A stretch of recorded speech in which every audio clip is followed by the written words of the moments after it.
Hi, we're Laura and Dan. We've bought a beautiful rustic Portuguese barn and have literally zero knowledge of building and farming, but plan on converting it into a beautiful off-grid homestead. Follow us on our journey.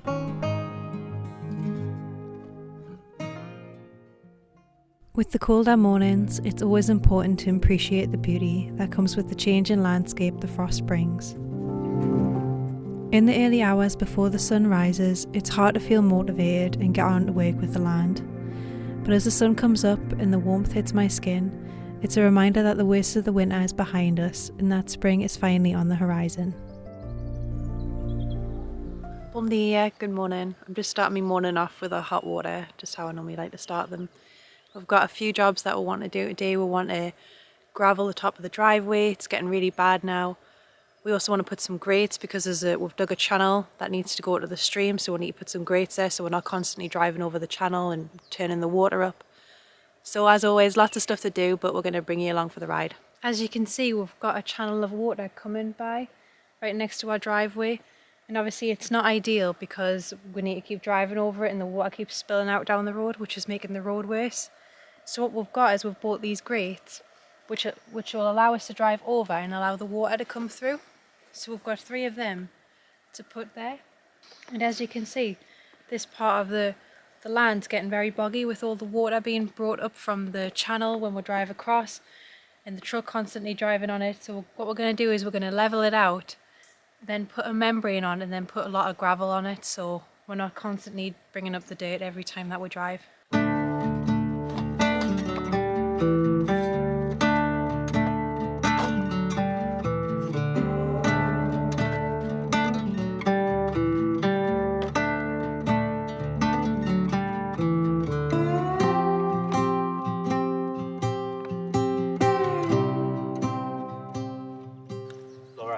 You know what this is perfect for? Imagine when you make tea on the night time, when you make snacks and working on the land, you can literally just feed all the snacks down here and I'll just hold this like this. You can just pour them in my mouth. What's the thing that people use for beer? It's like the ultimate snack. It's like the ultimate snack device. Yeah, it is. Need a conveyor belt for your eating habits. That's what it's like. It's like a conveyor belt. Oh.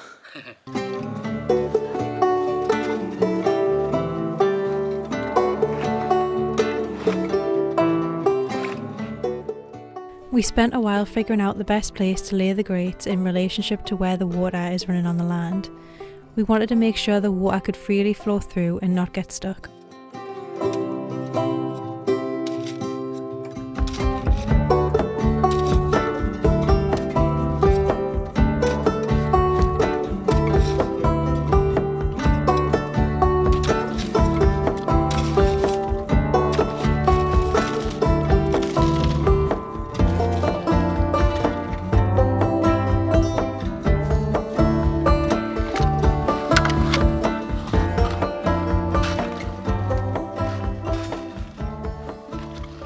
Molly's coming to inspect our building work.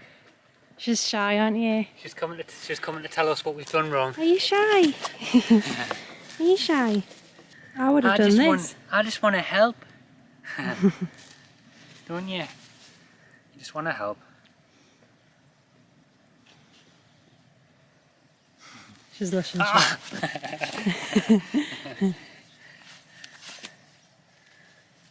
Hi, Kaylee. I think you've been telling her off, so she's I have been telling her off a few times. So I think she's more my friend.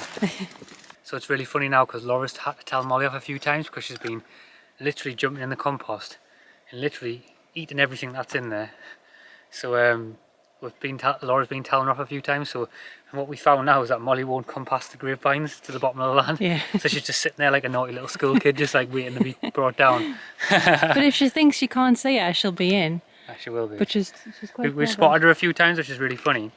We've been sitting up the top of the land and then we spotted her like going all the way around the other lands and then creeping up through the grapevines, and then we come down and we just catch her in the compost sitting there. She's with her head nose deep.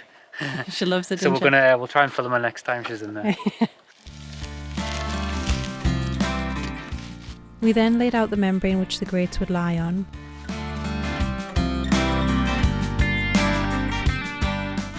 Then we compacted the grates so they wouldn't move when driven on.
So this is mostly level now. We'll put dirt down just to even it out. What we're going to do now is we're going to get a membrane, put that down, and then get the gravels from over there. Gravels? The gravel. And then Gravels. Who's gravels? This is going to improve the quality of our life, because every time we've been going out in the truck, we've had to get out, scrape the mud up so the water doesn't start running everywhere and going down the road again and making the road worse. So just having the gravel here is just going to just be amazing.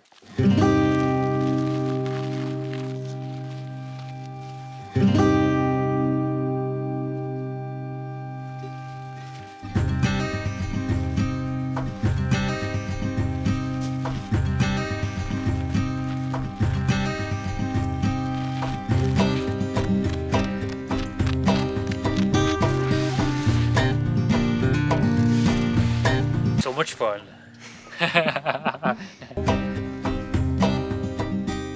We ran out of sunlight and gravel, so we decided to continue the job the next day.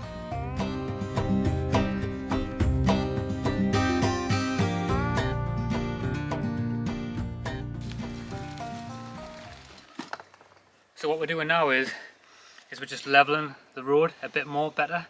We've already leveled this part that's already got the sheet down already, the membrane. But now just before we put this membrane down, then we bring all the stones in. We just want to make sure that this is a bit more level. After many loads of soil later, the driveway was now completely level. We then extended the surface area of where we were going to place the gravel.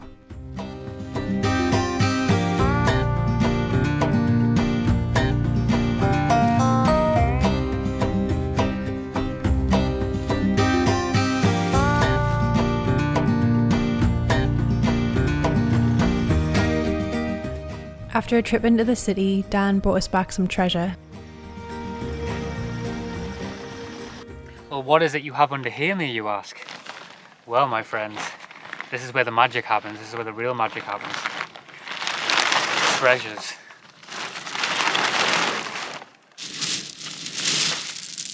Gold! We have gold!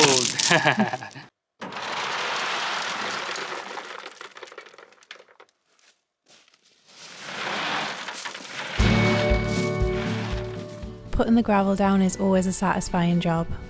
It's tough and repetitive work, but we enjoy it because it's making the land so much better.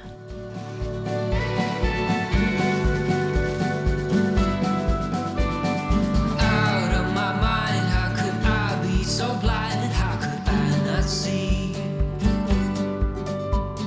Awake on the floor, looking up, wanting more. This is so unreal. I must have been wrong, 'cause your love is strong for him. Why would it not be? He's always there for you.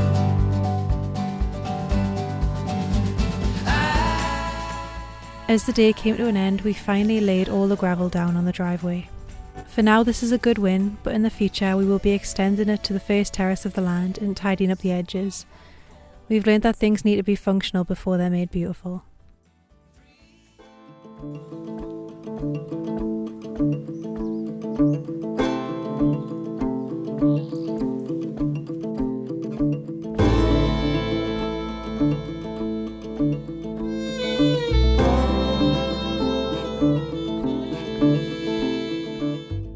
With the driveway done for now, it was time to do more work on the barn.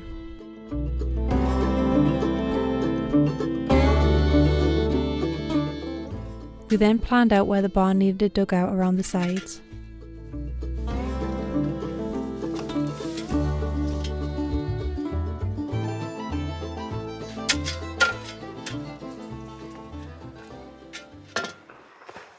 So what I'm going to be up to today on the barn conversion is I'm going to be digging up all the ground dirt that is built up all around the side of the barn. Especially on this left hand side of the barn, there's a lot of build up of dirt that needs to be kind of tucked back down to the ground level to prevent moisture, to prevent any damp getting in the barn, and also just so I can get to the stones and we can start pointing them. so that we can turn this into a beautiful homestead. Also, another key area that I'm going to be digging up is this area here. So as you can see, originally there's some breeze blocks here, so eventually we'll be putting on a nice door here, and we'll also be putting a nice door on in the front too as well. So instead of having a window, it'll be a much better feature if we just knock this through and make a door. But before I do that, I want to get access to the stones. So what I'm going to do is I'm going to chip away, dig all this out here, dig all around the outside, just so we can get back on the outside to the complete shell to the right level.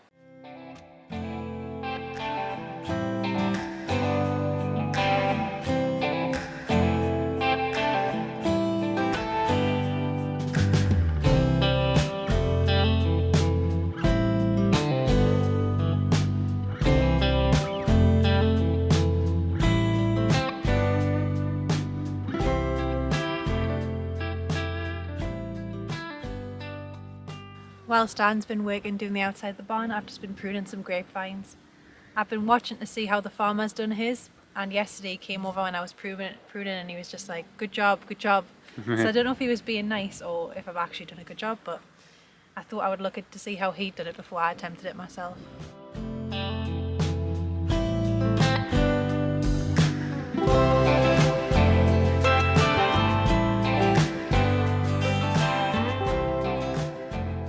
For me, pruning's a job that I actually quite enjoy. I find the building work quite tedious, but Dan seems to enjoy that. But for me, it's more like the gardening side of things. So I'm happy this time around that we're back in Portugal that I'm getting an opportunity to do a bit more of this.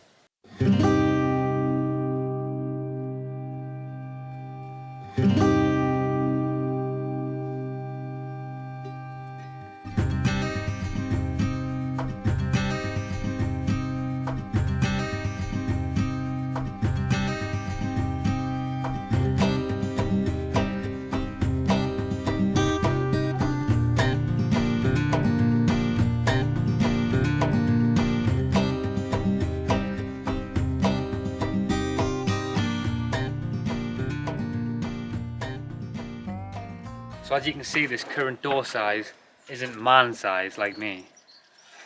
I can't even fit in it, it's too big. But anyway, what we're going to be doing is we're going to dig down as far as we can here to try and make the door man size. So obviously, like I said before, eventually these will come out, but initially right now what I'm doing is I'm going to dig down, get this out here so that a man can get in the door.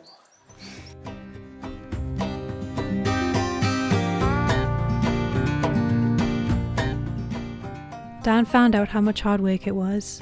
There was a lot of soil to be removed, and doing it by hand was a tedious job. It would be so much easier using a digger, but unfortunately we don't have one, so it's going to be a slow process chipping away at it.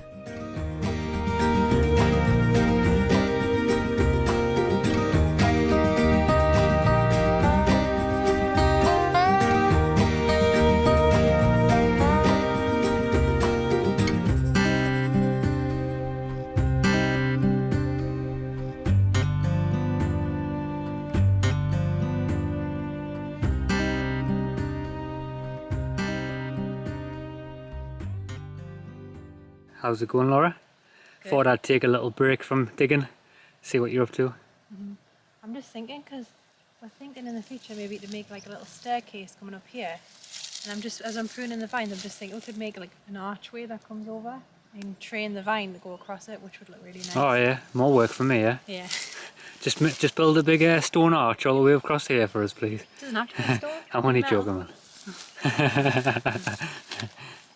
I'm in the middle of do stone, I mean, that's I'm in the middle of homework at the moment. Give us a break. So what you been up to? Just pruning these vines. So have you done this one? No, I haven't done this one yet. I'm halfway through this one, but you see how big they are. Massive on that. Need a lot of work. So I've just been doing the ones in that row along there, and then I've done the ones across the border there, and then ones, and there's still ones all the way up the border to do.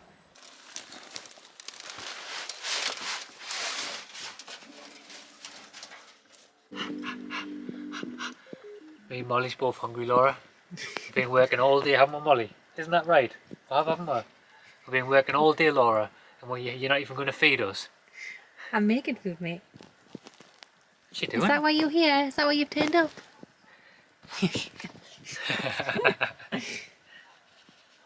So So as you can see, I've now cleaned up a little bit of this area. It's still got a lot more to go. It's going to take us a while, just like the inside of the barn, slowly intermixing between the two, just chipping away whilst we're doing other jobs as well.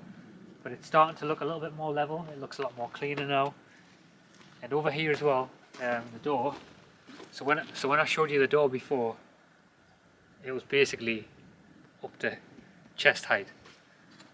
But now I've dug down, it's really good to be able to see like where eventually once we clean it out and we knock these out, that it will actually be a normal man door.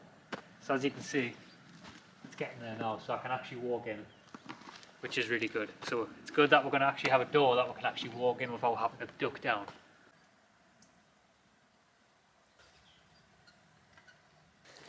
Laura's cycling up, bringing the light for us. It's our new set of wheels on the land now, isn't it? Yeah, it's so much easier having a bike just to get up and down the land. Instead of a tractor, we've got a bike. Anything that can fit on the bike is coming up.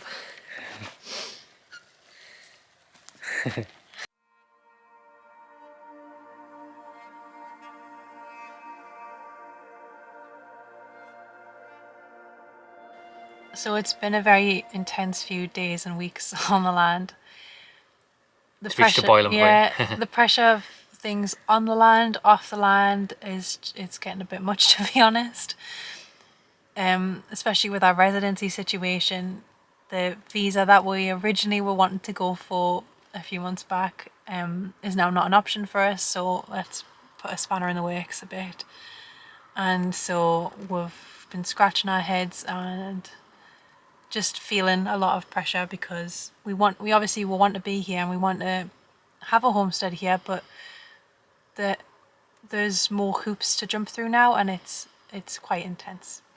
It is, and I think as well that we've got to this point now where it's just there's a lot of pressure. So we're trying to what we're trying to do is you know, we're still very young people and we're trying to take a lot of that pressure off ourselves by just kind of surrendering and just seeing what happens and seeing what turns up for us. Like we want nothing more, you know, to be able to we've said this many times, but if it was completely up to us right now, and it was just this easy, simple fact of just growing food, having animals, and building a homestead. Like that is actually the easy part of it, you know. Like the easy part is to do so, you know. I'm not saying that there's no work involved in it, and it's not just a simple ride. I think there's courses, always moments on the land where we're learning new skills and we're scratching our heads for 2 days and researching, watching YouTube videos and stuff. But at the end of the day, like the hardest part is the bureaucracy, you know. It's like the legal stuff behind it that you kind of don't get to see behind the channel, you know. That we're working on every single day, trying to sort our finances out, trying to sort like our other legal stuff out, and it gets a lot, doesn't it? You know, it really Definitely. starts to build up, and that's what we hit this threshold now at the moment where it has really got a lot, hasn't it? Yeah, we're a little bit burnt out. Yeah. I'm laughing, but it has been intense. And it's not to say that we didn't expect to deal with Portuguese bureaucracy when we first came. It's just that we'd done our research for one particular kind of visa and we'd had our hopes set on that, but now they've changed the goalposts and now the requirements are a lot different than what we originally planned for and expected. So it's putting a lot of pressure on us because we live very minimally, and now we've been having to change a lot about how we operate to kind of meet the threshold to get in. And obviously Portugal has a right to do that. They can choose who they want to have in. It just, for us, we've just been kind of trying to assess what's the best for us. Like what do we want moving forward? Yeah, what do we want moving forward as well? And we you know, it is like we want like this is our home, you know. We don't want to leave our home. And at the minute, obviously, it doesn't feel like our home, and that's been a big problem over the last few months because, and this is just really upsets us quite a bit, you know, because we're doing everything in our power to live this way of life, and we're doing everything to live in this place where we are now. And because of the residency situation, you know, it makes you change up the order in which you do things. Like we've said this many times that, like the first things that we would have done, you know, we would have had animals, you know, we would have been growing food. We would have done a lot of jobs completely different, and it's frustrating at times because it's like at the minute we're still in this limbo stage where we kind of don't know if we can kind of live here completely. Like, of course, the land's always going to be ours, but it's the fact of can you settle here, you know, and that's a big one for us. We just want to get our feet in the ground, you know, like we don't want like like we don't want we don't need £1 million in our lives, you know. We don't want a flashy lifestyle. We literally just want to like have a piece of land that we can grow our foods, have children, and settle down in a place, you know, and really like make something beautiful. And we don't want much, you know. We really don't want a lot. We'll see. We're just gonna take things a day at a time and just keep growing and learning and pushing forward. Yeah, always going to be learning. That's the thing, no matter what, you know. So we're trying our best. We're doing everything in our power, and we keep moving forward every single day. And we're just going to have to see what turns up for us, you know. Like we all already know as well that like if the worst case scenario comes and we can't be here, you know, we're going to make it work somewhere else, you know. Like we're not giving up on it. We're sharing this raw moment with you now, to be honest, you know. We hope that in 10 years time we're here, you know. Yeah. But we're just sharing a raw moment of like of like how we're feeling, you know. Yeah, definitely. And I think one of the reasons why we wanted to sit down and record this is because a lot of people message us wanting tips on how to move to Portugal and stuff, and we're still trying to work it out as well. So we just kind of want to share that with you, that, you know, we don't have all the answers. We're still trying to sift through all the bureaucracy and stuff like that. So we'll see. We'll just we'll see what the future has in store for us both. Definitely. But, yeah. But anyway, thanks so much for tuning in this week, and we'll catch you in the next week. Bye. Bye.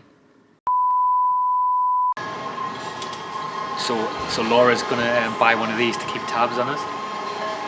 She says I've been playing up on the land and being naughty, so she's gonna get us one of these so that she keeps an eye on us where I am at all times when I'm on the land.